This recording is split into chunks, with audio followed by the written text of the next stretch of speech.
এই কোরআন আপনার সব প্রবলেমকে সলভ করে দেয়। It's not a problem creating methodology. এটা জীবনের কোথাও সমস্যা বাধায় না। কোরআন কোথাও সমস্যা লাগায়? কথা বলেন, জট লাগায় নাকি জট খুলে দেয়? আলহামদুলিল্লাহ পড়েন। এজন্য কোরআনের সাথে যেন আমরা সম্পর্ক বাড়াই। We should increase the attachment with the holy book Quran. যতই সম্পর্ক বাড়াবেন আপনার মর্যাদা বাড়াবে কে? আল্লাহ। সম্মানিত ভাইরা, খেয়াল করে বুঝবেন, সাইয়েদনা জিবরিল আলাইহিস সালাম এই কোরআন নিয়ে পৃথিবীতে এসেছিল, তাই তিনি হয়েছেন শ্রেষ্ঠতম ফেরেশতা। রমাদান আল মুবারকে আল্লাহ তাআলা এই কোরআনকে নাজিল করেছে, তাই রমাদান হয়েছে শ্রেষ্ঠতম মাস। বিশ্বনবীর উপর আল্লাহ তাআলা এই কোরআন নাজিল করেছেন, তাই তিনি হয়েছেন বিশ্বনবী। আমরাও যদি এই কোরআনের সাথে সম্পর্ক লাগাই, আমাদের মর্যাদাও এরকম আকাশচুম্বী করে দিবে কে? আল্লাহ। এজন্য কোরআনের সাথে অ্যাটাচমেন্ট বাড়ানোর দরকার আছে না নাই? প্রতিদিন যেন আমরা কোরআন তেলাওয়াত করি, প্রতিদিন যেন কোরআনের বঙ্গানুবাদ পড়ি। যা বলার সব বলা হয়েছে, নতুন করে আল্লাহ কিছু বলবে না।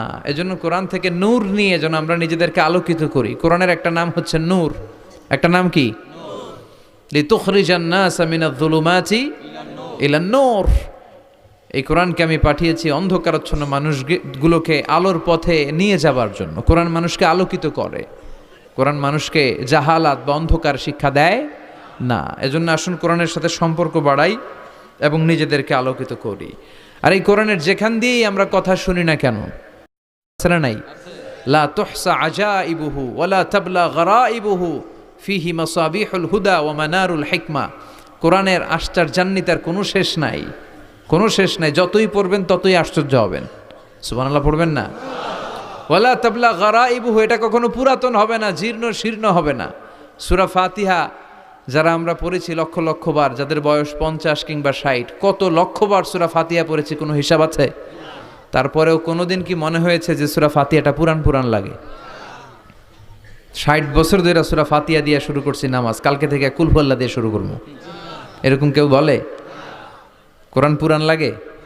চির নতুন, এভারগ্রিন, সবুজ, চির সবুজ, চির নতুন। এটা কখনো পুরাতন হয় না।